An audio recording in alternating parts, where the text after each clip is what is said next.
نحمدہ ونصلی علی رسولہ الکریم، اما بعد فاعوذ باللہ من الشیطان الرجیم، بسم اللہ الرحمن الرحیم۔ قال اللہ تبارک و تعالی وما قدر اللہ حق قدرہ، وقال النبی صلی اللہ علیہ وسلم کانت بنو اسرائیل تسوسهم الانبیاء کلما ہلک نبی خلفہ نبی آخر الا لا نبی بعدی سیکون خلفاء فیکثرون۔ وقال النبی صلی اللہ علیہ وسلم لا تزال طائفۃ من امتی قائمین علی الحق لا یضرهم من خالفهم، او کما قال علیہ الصلاۃ والسلام۔ صدق اللہ مولانا العظیم وصدق رسولہ النبی الکریم۔ معزز دوستو، دین اسلام انسانی زندگی کی رہنمائی کا واحد جامع اور مکمل پروگرام ہے جو انسانی زندگی کے جملہ پہلوؤں میں اس کی رہنمائی کرتا ہے۔ یہ محض ایک فرقہ اور گروہ نہیں بلکہ ایک تحریک ہے جو انسانیت کو زوال سے نکالنے، تنگ نظری اور فرقہ پرستی کے ماحول سے نکالنے، ترقی اور کامیابی کے مراحل طے کرنے کے لیے۔ انسانیت چونکہ اللہ کو محبوب ہے، اس لیے انسانیت کی ترقی اللہ کو مطلوب ہے۔ انسانی ترقی کے لیے اللہ رب العزت نے انبیاء علیہم السلام کے سلسلے قائم کیے، ان پر کتابیں نازل کی ہیں۔ انسانی فلاح و بہبود کی رہنمائی انبیاء علیہم السلام کے ذریعے سے انسانوں کے سامنے رکھی ہیں۔ اس کا بنیادی اساسی مقصد یہ ہے کہ انسانی معاشرے میں ایک تحریک پیدا ہو، ترقی کے عمل سے گزرے۔ انسانی ترقی کا معیارات اسی لیے مقرر کیے گئے کہ انسانیت ان معیارات کے حصول کے لیے جدوجہد اور کوشش کا راستہ اختیار کرے، اور اس کے لیے سب سے بنیادی چیز جو بیان کی گئی ہے وہ یہ کہ اللہ رب العزت جو اس کائنات کا خالق و مالک ہے، اس کے ساتھ انسانیت کا سچا ربط اور تعلق قائم ہو جائے۔ اس پوری کائنات کا شہنشاہ مطلق اللہ رب العزت کی ذات ہے، اس کی حکمرانی اس کائنات پر قائم ہے۔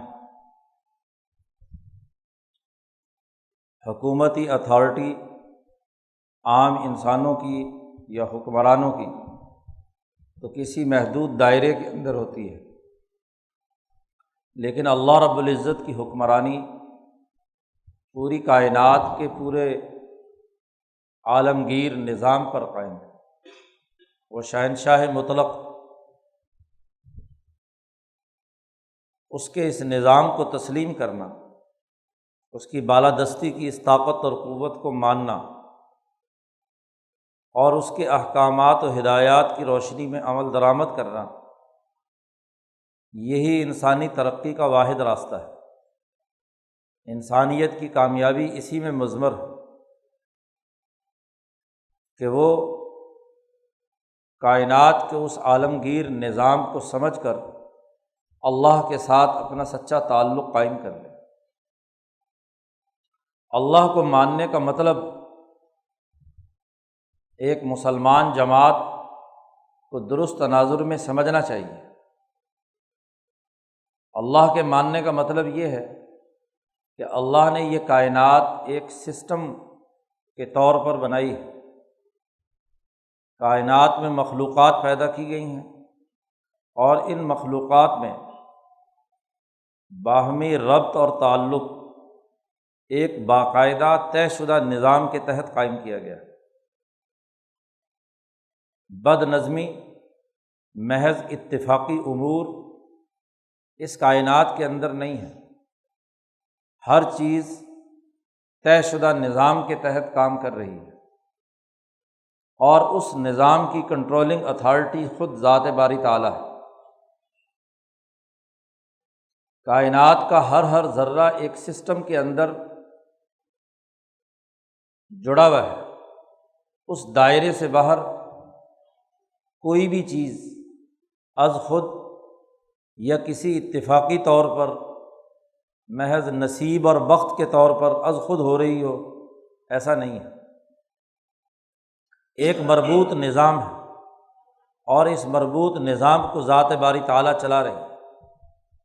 اس پر ایمان رکھنا، اس بنیادی حقیقت کو تسلیم کرنا، اس کا یقین پیدا کرنا، اس کے ساتھ وابستگی پیدا کرنا، یہ انسانی ترقی کا واحد راستہ ہے۔ انسان اس کائنات میں ایک پیچیدہ ترین اور متنوع مخلوق ہے، جس میں آسمانی اور زمینی بلکہ پوری کائنات کے مختلف اجزاء کچھ اس طریقے سے گندھے ہوئے ہیں کہ کائنات کی تمام چیزوں میں سب سے زیادہ اشرف، سب سے زیادہ اعلیٰ انسان ہے۔ اب انسان جو اتنی متنوع اور ہمہ جہتی عناصر پر مشتمل ایک ہیکل اور ایک تشخص رکھتا ہے، اس کی ترقی کا، ارتقاء کا جو ہدف اور مقصد ہے وہ بھی اتنا ہی اونچا ہے کہ اسے اپنی زندگی کے تمام مراحل میں ترقی کی مختلف منازل طے کرنی ہے۔ 50، 60، 70 سال کی یہاں دنیا کی زندگی اس کے لیے ایک واضح لائحہ عمل طے کرتی ہے کہ یہاں جو اس نے کیا ہے اس کے اعمال سامنے آئے ہیں، ان اعمال کا ایک مربوط اثر اور نتیجہ موت کے بعد کی زندگی میں ہونا ہے۔ انسان جسے ان تمام مراحل میں ترقیات طے کرنی ہے، تمام مراحل میں اسے فلاح و بہبود کے مختلف مرحلوں سے گزرنا ہے، اس کے پیش نظر وہ بین الاقوامی کائناتی نظام رہنا چاہیے جو اللہ تبارک و تعالیٰ نے بہت ہی عمدہ طریقے سے قائم کیا ہے۔ اللہ پر ایمان لانا یہ دراصل انسانی ترقی کے بنیادی اساسی امور میں سے ہے۔ کیوں؟ اس لیے کہ اللہ کی حکمرانی کا انکار کر کے انسانوں کے اپنے بنائے ہوئے حکمران یا اس کے گرد و پیش میں موجود مختلف طاقتیں اور قوتیں، ان کو اس کائنات کا مرکز اور محور ماننا یا اپنی فلاح و بہبود کا انہیں محور قرار دینا، یہ ایک سطحی بات ہے، بہت ہی جزوی بات ہے۔ اپنے سے کم تر مخلوق کو اپنے سے بالا تر تسلیم کرنا ہے۔ کائنات کی تمام باقی مخلوقات انسانیت کے مقابلے میں اشرف نہیں ہیں، وہ یک طرفگی رکھتی ہیں۔ کرۂ ارض پر موجود تمام نباتات و حیوانات، تمام عمارات و تعمیرات، فلکیات میں موجود سورج، چاند، ستارے اور اس سے متعلقہ امور، فلکیاتی نظام، اس کی تاثیرات، یہ انسان کی کیمسٹری، انسان کی اجتماعی طاقت و قوت سے بہت کم تر ہے۔ اب ان میں سے کسی کو خدا ماننا، سورج کو، چاند کو، کسی ستارے کو، کسی پتھر کو، کسی بت کو، یا اپنے جیسے کسی انسان کو خدائی اختیارات کا حامل سمجھنا، الوہیت کا مالک سمجھنا، کسی فرعون، نمرود، شداد، حامان، کسی وقت کے حکمران کو خدائی اختیارات کا حامل سمجھنا یہ بہت ہی سطحی بات ہے، بہت ہی کمتر درجے کی بات ہے۔ اپنے جیسے انسان کو اپنا خدا ماننا یا اپنے سے کمتر مخلوق کو خدائی اختیارات کا حامل سمجھنا، دونوں چیزیں انسانی ترقی کے راستے کی رکاوٹ۔ انسانی ترقی بلند نظری سے پیدا ہوتی ہے، سوچ کی بلندی، فکر و شعور کی آفاقیت، تخیلات کی پرواز کی بلندی سے ترقیات کے تصورات آگے بڑھتے ہیں، اور تبھی انسان منازل طے کرتا ہے۔ جس کی سوچ پست ہے، کنویں کے مینڈک کی طرح ایک محدود دائرے کے اندر بند، تنگ نظری ہے، فکر و نظر پر تالے ہیں، سطحیت ہے، آفاقی تصورات اور خیالات اس کے پاس نہیں، وہ ایک محدود اور تنگ دائرے کے اندر بند ہے۔ تو دراصل وہ اپنی ترقیات کو از خود ختم کر رہا ہے، وہ بہت ہی محدود دائرے کا انسان ہے۔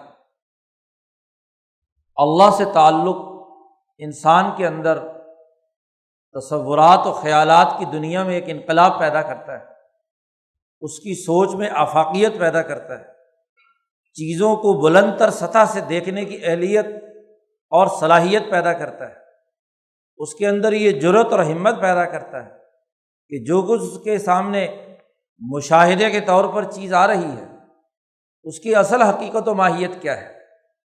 آپ یہ اندازہ لگائیے، آپ کسی چیز کو مروبیت کے طور پر دیکھتے ہو، نچلی سطح پر کھڑے ہو، اور کوئی چیز بالا تر ہے، آپ اس کا نہ تحقیقی جائزہ لے سکتے ہیں، نہ اس کی حقیقت دریافت کر سکتے ہیں، اس کا رعب آپ کو اس کی حقیقت معلوم کرنے سے روکتا ہے۔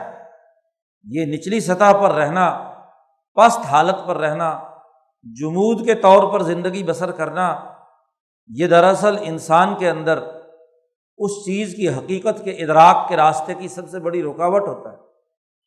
نظریہ توحید، اللہ کے ساتھ وابستگی انسان کی سوچ کو بلند کرتی ہے، چیزوں کے اصل حقائق کا ادراک کرنے کی اہلیت اور صلاحیت پیدا کرتی ہے، استعداد پیدا کرتی ہے۔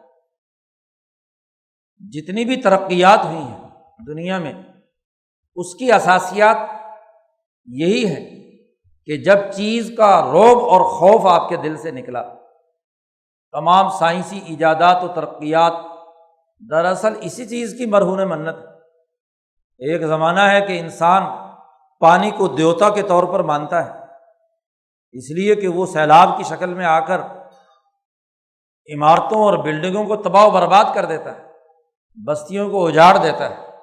تو انہوں نے پانی کا دیوتا تشکیل کر لیا کہ یہ پانی کے دیوتے کو، دریاؤں اور سمندروں کو انسانی جان کی بھیڑ چڑھانا ضروری ہے، اس کے لیے انسانوں کو ذبح کرنا، جانوروں کو ان کے لیے ذبح کرنا، ان کے سامنے گر گڑا کر دعا مانگنا، ان سے مطالبہ کرنا، یہ گویا کہ ان کے نزدیک ایک لازمی ٹھہرا۔ پتھر گرنا شروع ہوئے تو پتھروں کو انہوں نے خدا مان لیا، اگنی دیوتا تشکیل دے لیا کہ آگ جو جلا کر راکھ کر دیتی ہے، جب وہ پھیلتی ہے تو انسانی بستیوں کی بستیاں اجاڑ کر رکھ دیتی ہے۔ خاص طور پر ایک ایسے زمانے میں جہاں گھاس پھوس اور لکڑی کے جھونپڑے انسانوں کی رہائش گاہیں ہوں، تو ایسے ماحول میں پانی، آگ، پتھر اور اس طرح کی چیزیں انسان کے سامنے دیوتا بن گئی۔ اس کا رعب ان کی حقیقت معلوم کرنے سے رکاوٹ کا سبب بنا۔ لیکن جب نظریہ توحید انبیاء علیہم السلام کی تعلیمات کی روشنی میں انسانی دل و دماغ میں پیدا ہوا تو پتہ چلا کہ آگ یہ خدا نہیں ہے، دراصل اس کا ایک وصف ہے، اور یہ اس وصف کا مثبت استعمال بھی ہو سکتا ہے، منفی استعمال بھی ہو سکتا ہے۔ پانی، اس کی اصل حقیقت کیا ہے؟ پتھر، اس کی اصل حقیقت اور تاثیر کیا ہے؟ اس کے اثرات و نتائج کیا ہیں؟ تو انسان نے جب اللہ کے ساتھ تعلق جوڑا تو اس تعلق کے نتیجے میں یہ جو سطحی تصورات و خیالات تھے ان میں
ایک اور بنیادی حقیقت بھی سمجھنا ضروری ہے جو آج کے دور میں ایک فتنے کا باعث بن چکی ہے، اور وہ یہ کہ جب اللہ کے ساتھ تعلق کی بات کی جاتی ہے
لیکن نظام کا حصہ ہے۔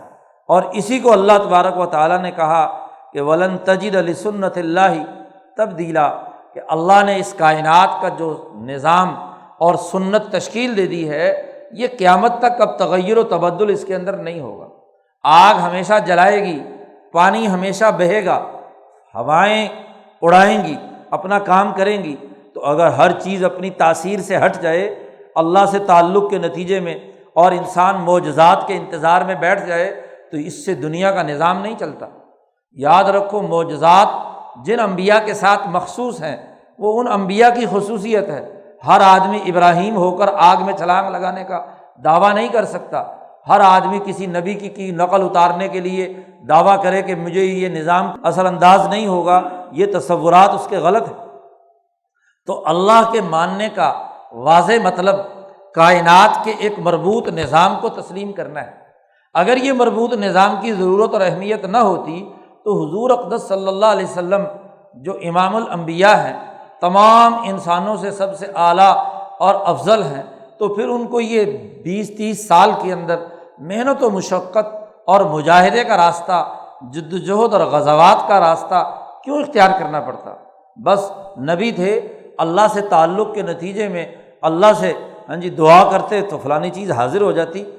کھانا پینا بھی اسی طریقے سے، دشمنوں کو شکست دینا بھی، لڑائی بھی، قتل و غارت گری بھی، جو بھی کچھ کرنا ہوتا، ظالموں کو نقصان پہنچانا ہوتا، بس ایک دعا کی مار ہوتی، ایک تعویذ کے نتیجے میں کام ہو جاتا، ایک جادو ٹونے کا عمل جو ہے وہ کسی نہ کسی خاص تدبیر کے ذریعے سے از خود ٹھیک ہو جاتا۔ یہ سارا کا سارا نظام اسی بنیاد پر ہے کہ کائنات کے اس نظام میں نبی ہو یا ولی یا انسان، وہ اس کو اس سسٹم کے اندر رہ کر نتیجہ پیدا کرنا ہے، اس سسٹم کو ماننا اور تسلیم کرنا ہے۔ اللہ سے ہر کام کے ہونے کے یقین کا یہ مطلب نہیں کہ اللہ میاں لقمے بنا بنا کر ہمارے منہ کے اندر کھانے پینے کے ڈالے گا، بلکہ اللہ تبارک و تعالیٰ نے جو بھی انسانی زندگی کے لیے طریقہ کار وضع کیا ہے، معاشی سرگرمی اختیار کرنے کا، جد و جہد اور کوشش کرنے کا، اپنے ماحول اور سسٹم کو درست کرنے کا، وہ تمام فرائض جو انبیاء علیہم السلام اور ان کے متبعین نے اختیار کیے ہیں، جب تک وہ اختیار نہیں کرے گا تو نتیجہ کیسے نکلے گا؟ اس کا مطلب یہ ہے کہ اللہ کے ساتھ تعلق کا واضح اور لازمی نتیجہ یہ ہے کہ انسان پر جو ذمہ داری عائد کی گئی ہے، وہ اپنے گرد و پیش میں سماجی تبدیلی کی ہے، ایک تحریک پیدا کرنے کی ہے، ایک جد و جہد کی ہے، ایک اس کے ذہن کی آفاقیت، نظریے کی وسعت، فکر کا پھیلاؤ اور اس کے نظریے کی بلندی اور اس کی سوچ کی آفاقیت کا پیدا ہونے کا عمل ہے۔ اور دوسرے اسی کے ساتھ ساتھ اس سوچ کی آفاقیت کا لازمی نتیجہ چیزوں کی اصل حقائق کو دریافت کر کے ان کے مربوط نظام کو سمجھ کر اس نظام کے مطابق جد و جہد اور کوشش کرنے کا راستہ ہے۔ معاشی سرگرمیاں اختیار کرنا، سیاسی اقدامات کرنا، سماجی تبدیلی کی جد و جہد اور کوشش کرنا، اپنی حالت کو بدلنے کے لیے کردار ادا کرنا، یہ اس کے فرائض اور ذمہ داریوں میں سے ہے۔ اسی لیے اللہ نے واضح طور پر کہہ دیا کہ ان اللہ لا یغیر ما بقوم حتی یغیروا ما بانفسہم، اللہ تعالیٰ نے کبھی کسی قوم کی حالت اس وقت تک نہیں بدلی جب تک کہ خود وہ اپنی حالت بدلنے کے لیے کردار ادا نہیں کرتا، اس کے لیے وہ جد و جہد اور کوشش نہیں کرتا۔ اللہ پر ایمان لانے کے نتیجے میں باقی ساری چیزیں اللہ کے سپرد کر دینا اور اپنی حالت کو بدلنے کے لیے کوئی جد و جہد اور کوشش کا راستہ اختیار نہ کرنا، یہ ایک بہت بڑا جمود اور اللہ کو نہ ماننے کے مترادف ہے۔ اللہ کو ماننا ایک مربوط نظام کے تحت ہے، اور اس نظام کی اثر آفرینی کو سمجھ کر اس کے مطابق جو اقدامات جد و جہد اور کوشش کا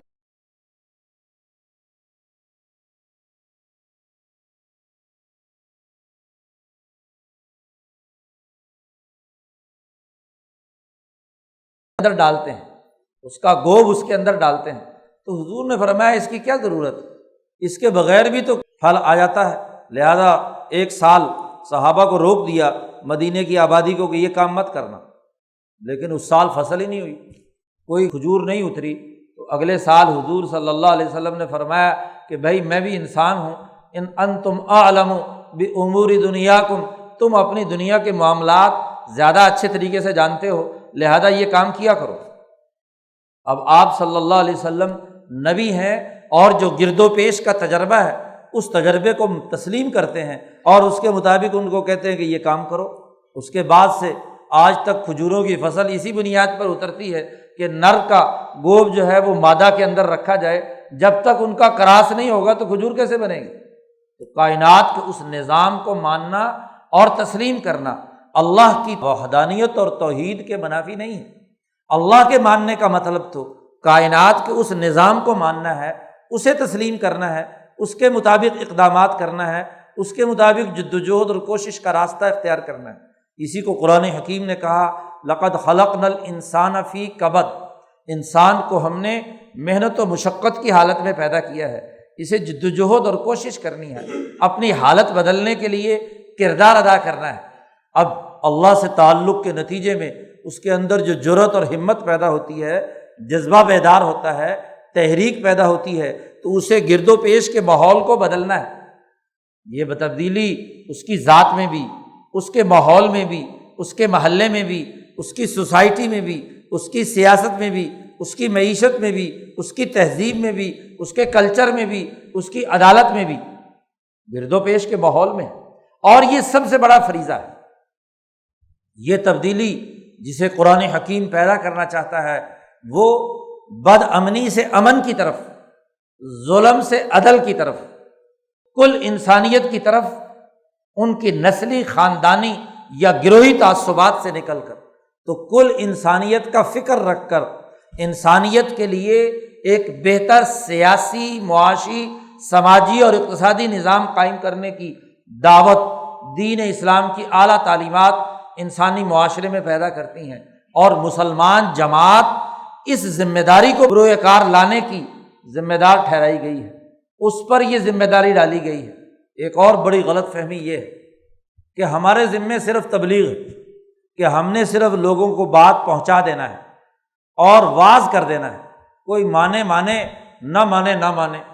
یاد رکھو یہ بڑا غلط تصور لوگوں کے دماغوں میں پیدا ہو گیا۔ دین اسلام کی تعلیمات محض واعظ نہیں ہے، محض اصلاح نہیں ہے، محض تبلیغ کی بات نہیں ہے۔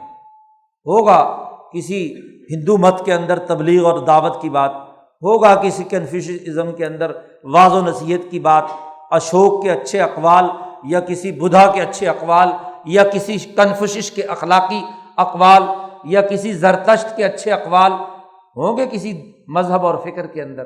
لیکن ابراہیمی تحریک میں ابراہیم علیہ السلام کو ماننے والے، خاص طور پر محمد مصطفیٰ صلی اللہ علیہ وسلم کے ماننے والوں پر محض واعظ ہی نہیں ہے، بلکہ اس بنیادی سوچ اور فکر کا عملی نظام قائم کرنا واجب اور فرض ہے۔ محض دعوت کیا چیز ہوتی ہے؟ محض تبلیغ کیا چیز ہے؟ اس کی کوئی حیثیت نہیں۔ اگر یہ حیثیت ہوتی تو حضور اقدس صلی اللہ علیہ وسلم طاقت اور قوت کے بلبوتے پر مدینے میں اپنا نظام حکومت قائم نہ کرتے۔ داؤد علیہ السلام اپنے طاقت کے بلبوتے پر خلافت کا نظام قائم نہ کرتے۔ ابراہیمی تحریک کے فرائض اور ذمہ داریوں میں سے ہے کہ وہ اپنے دور کے فرعون، اپنے دور کے نمرود و شداد، اپنے دور کے ظلم کے نظام کا خاتمہ کرنے اور اچھا نظام قائم کرنے کی جدوجہد اور کوشش کریں۔ اور یہ کیوں لازمی ہے؟ اس لیے کہ اللہ تبارک و تعالیٰ اس پوری کائنات کو ایک نظام کے تحت چلا رہے ہیں، اور اللہ کو ماننے والوں کے لیے بھی لازمی ہے کہ وہ اپنے انسانی دائرے کے اندر ایک نظام زندگی قائم کریں جو عدل و انصاف، امن و امان اور معاشی خوشحالی کو یقینی بنانے کے لیے کردار ادا کرے۔ ایک نظام کی دعوت ہے اور ایک محض فکر اور نظریے کی دعوت اور تبلیغ۔ یاد رکھو، نظام کی دعوت محمد الرسول اللہ صلی اللہ علیہ وسلم کی تعلیمات کا حصہ ہے۔ آج بہت بڑا مذہبی طبقہ نظام کی دعوت سے روگردانی اختیار کر چکا ہے۔ وہ سرمایہ داری نظام کو قبول کیے ہوئے ہے، وہ ظلم کے اس نظام سے صلح کیے ہوئے ہے۔ نماز میں مسلمان ہے، کلمے میں مسلمان ہے، اس کی عدالت ظلم کی ہے، اس کا بازار ظلم کا ہے، اس کی سوسائٹی دہشت گردی کی ہے۔ وہ بد امنی کے اس سسٹم کو قبول کیے ہوئے ہے، اس کے لیے اپنی ذمہ داریاں ادا کرنے سے قاصر۔ وہ مسجد میں جا کر عافیت کی نماز پڑھنا چاہتا ہے، وہ بسترا اٹھا کر عافیت کی تبلیغ کرنا چاہتا ہے، وہ کسی خانقاہ کے کونے کھدرے میں بیٹھ کر عافیت کا ذکر اذکار کرنا چاہتا ہے، لیکن اپنے بازار کو ٹھیک کرنے کی جرت اور ہمت اس کے اندر نہیں، اس کے اندر اپنے ماحول کی سیاست اور وہاں جو کرپٹ لوگ ہیں ان کو بدلنے کی جرت اور ہمت اس کے اندر پیدا نہیں ہوتی، اس کے اندر پوری سوسائٹی میں سماجی تبدیلی لانے کی جدوجہد اور کوشش کا جذبہ بیدار نہیں ہوتا۔ آفاقیت اور اللہ سے تعلق کے نتیجے میں تو اس میں یہ طاقت اور قوت ہونی چاہیے کہ وہ اپنے بازار کو درست کرنے، اپنی سیاست کو درست کرنے، اپنی عدالت کو درست کرنے کے لیے کردار ادا کرے۔ ذرا خوف خدا ہماری سوسائٹی میں نہیں کہ عام لوگ اسلام کے نام پر مذہب کی تبلیغ اور اس کے لیے واعظ و نصیحت کو تو لازمی اور ضروری سمجھتے ہیں۔ اس ملک میں جہاں کا چیف جسٹس اعتراف کرتا ہے کہ ریاست عدل و انصاف قائم کرنے میں اپنی ناکامی تسلیم کرے، جس ملک کے عدالتی نظام کا سربراہ وہ اپنے عدالتی نظام پر سوالیہ نشان لگا رہا ہے، اپنا 30-40 سال کا تجربہ بتلا رہا ہے کہ کیسے یہاں جھوٹ کو فروغ دیا جاتا ہے، یہاں سچ کی گواہی دینا جرم ہے، جہاں دباؤ کی بنیاد پر فیصلے صادر کروائے جاتے ہیں اور کیے جاتے ہیں۔ تو آپ بتلائیے کہ جس سوسائٹی کا پورا نظام عدل اس کا سربراہ اس کی ناکامی ریاست کی ناکامی پر ڈالتا ہو، اس ریاست کے 20 کروڑ مسلمان ہر جمعے کو نماز بھی پڑھ لیں، 5 وقت کے سجدے بھی دے لیں، حج اور عمرے بھی کر لیں، عبادات بھی کر لیں، تسبیحات بھی گھمائیں، تبلیغیں بھی کریں، خانقاہوں میں ذکر اذکار بھی کریں، مدرسوں اور مسجدوں میں بانگیں بھی دیں، تقریریں اور واعظ اور لیکچر بھی جھاڑیں، لیکن سوسائٹی کا پورا نظام ظلم پر ہو، کیا اس سوسائٹی پر رحمت نازل ہوگی؟ وہ اللہ کو مانتی ہے، وہ تو عذاب الہی کے اندر گرفتار ہے۔ اور یہ تو صرف ایک عدالت کا حال ہے، اگر آپ اپنی معیشت کا حال دیکھیں تو ہر سال 500 ارب ڈالر کے قرضے آپ اپنے سوسائٹی کے اوپر مسلط کر رہے ہیں، یعنی سوسائٹی میں یہ طاقت نہیں کہ وہ کسی کو بھی گرفت میں لا سکے۔ جو کرپشن کر رہے ہیں، لوٹ مار کر رہے ہیں، ملکی وسائل تباہ و برباد کر رہے ہیں، اجاڑ رہے ہیں، اللہ کے ساتھ تعلق کے دعوے دار مسجدوں میں لمبی تان کر سوئے ہوئے ہیں، محض واعظ و نصیحت کے لیکچر جھاڑ رہے ہیں، محض اللہ اللہ کی تسبیحاں گھما رہے ہیں، اور سوسائٹی کا معاشی نظام انسانوں کی زندگی کو اجیرن بنائے ہوئے ہے۔ لوگ خودکشیاں کرتے ہیں، ایک مزدور اپنے رکشے کو جلا کر احتجاج کا مظاہرہ کرنے پر مجبور ہوتا ہے، اپنے موٹر سائیکل کو جلا دیتا ہے اس لیے کہ اس کے ساتھ ظلم اور زیادتی ہو رہی ہے۔ ایک آدمی خودکشی کر لیتا ہے اپنے بچوں کو مار کر۔ یہ جو ظلم و زیادتی کا پورا معاشی نظام سوسائٹی کے اندر موجود ہے، اور ایک مخصوص طبقہ سرمایہ پرستوں، دولت مندوں، ہوس گیروں کا پورے ملک کو یرغمال بنائے ہوئے ہے، وہاں اللہ کو ماننے والے تسبیحاں گھما گھما کر خوش ہوں کہ ہم نے تو اللہ کو مان لیا اور اللہ کو راضی کر لیا۔ کیسی رضا ہے کہ پوری سوسائٹی پر تو معاشی لعنت برس رہی ہے، وہ قرضوں کی دلدل کے اندر پھنس رہی ہے، جہاں پورے کاروبار تباہ و برباد، اور بینک جو ہیں وہ پھولتے پھالتے جا رہے ہیں۔ جی، بینکنگ سیکٹر سب سے زیادہ پروفیٹیبل، اور وہ بھی کیوں؟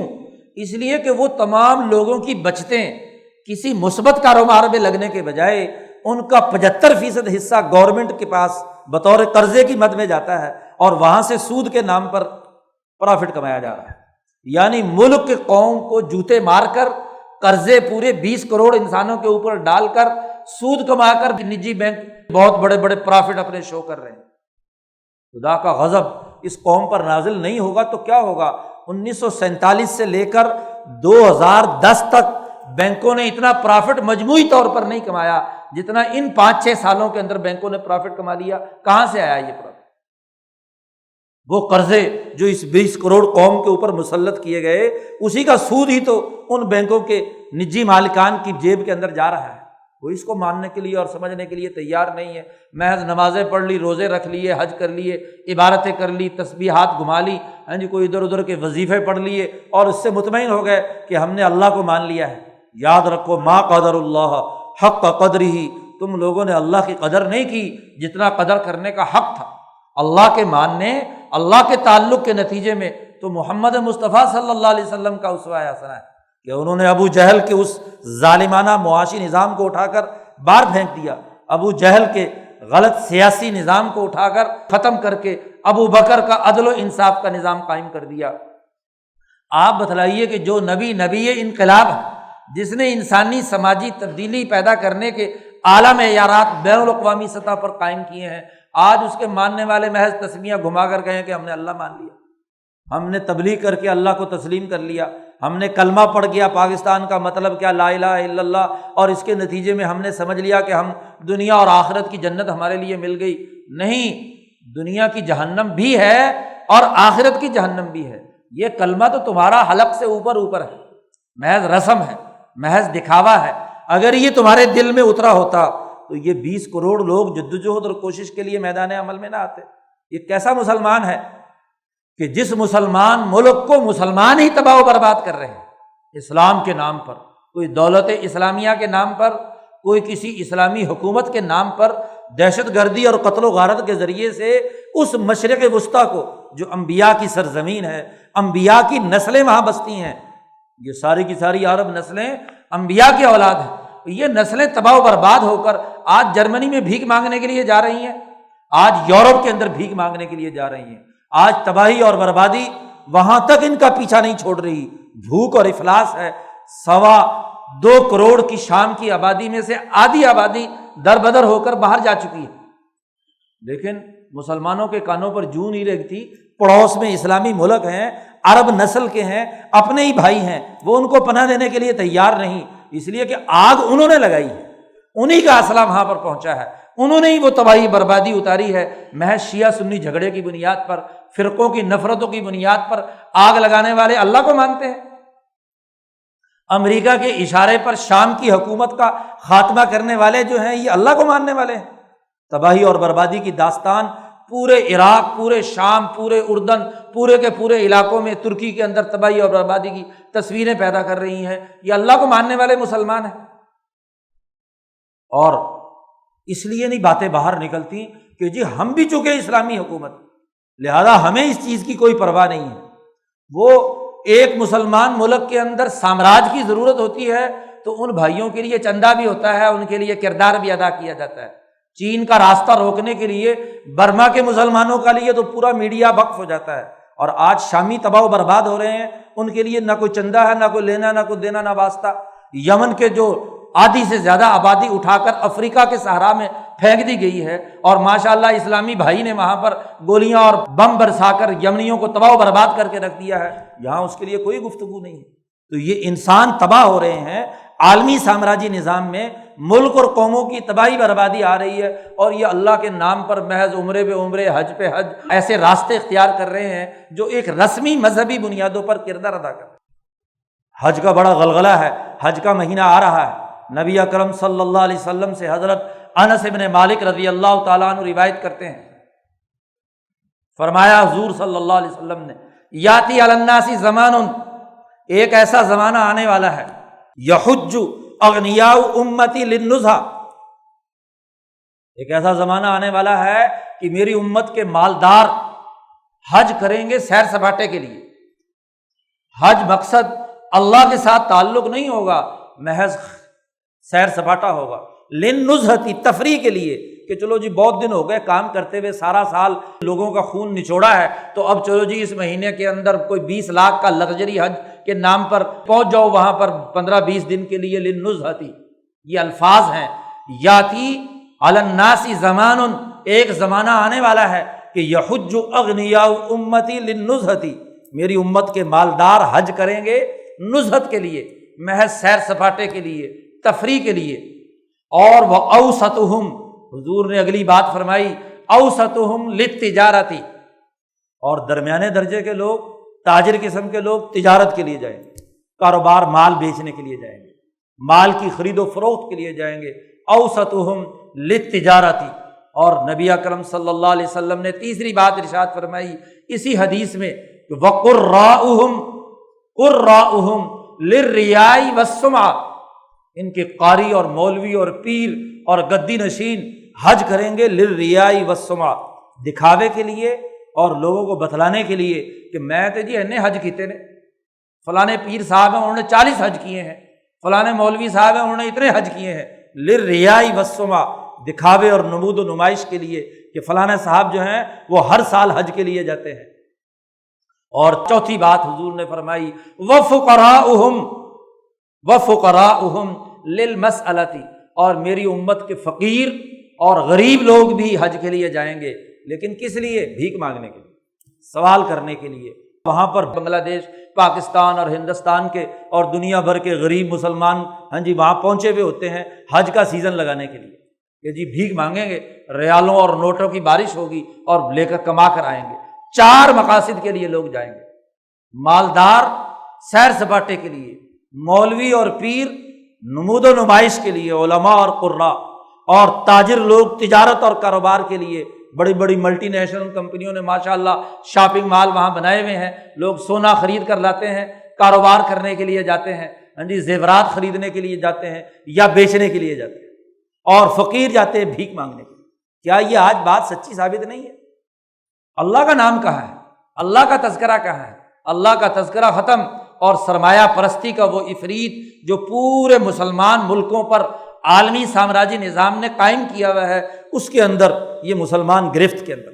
اللہ کو ماننے کا مطلب تو اللہ کا نظام بھی قائم کرنا ہے، اور اگر اللہ کا نظام قائم کرنے کی اہلیت اور صلاحیت نہیں تو اس کا مطلب یہ ہے کہ اللہ کے نام پر لوگوں کو بیوقوف بنانا ہے، روٹیاں سیدھی کرنا ہے، محض سیر و تفریح ہے، محض تجارت اور کاروبار ہے، محض نمود و نمائش ہے، یا محض اللہ کے نام پر چندہ مانگنا ہے؟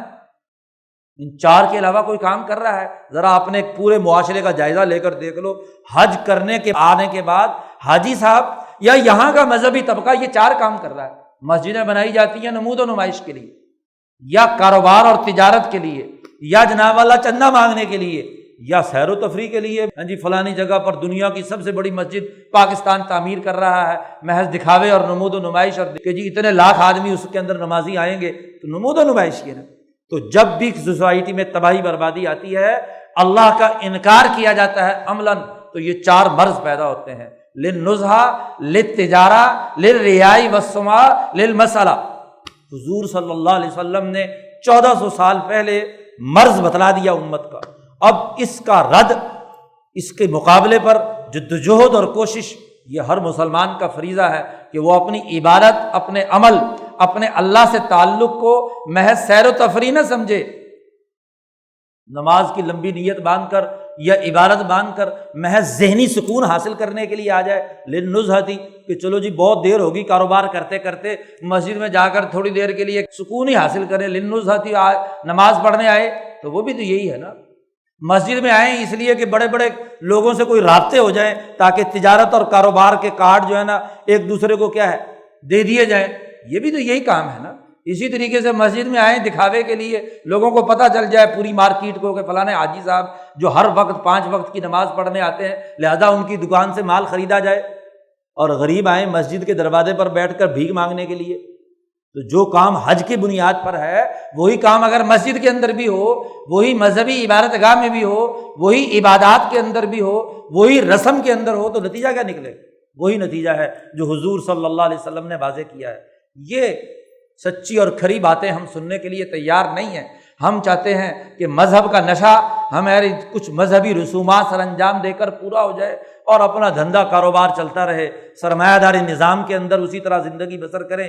عدالت ظلم کی ہو، سیاست ظلم کی ہو، نظام ظلم کا ہو، مذہبی یہ رجت پسندی پوری سوسائٹی کو تباہ و برباد کر رہی ہو، ہم اس پورے کے اندر مال مست رہیں اور بس صرف نماز روزہ یا چند عبادات کر کے مسلمان بن جائے؟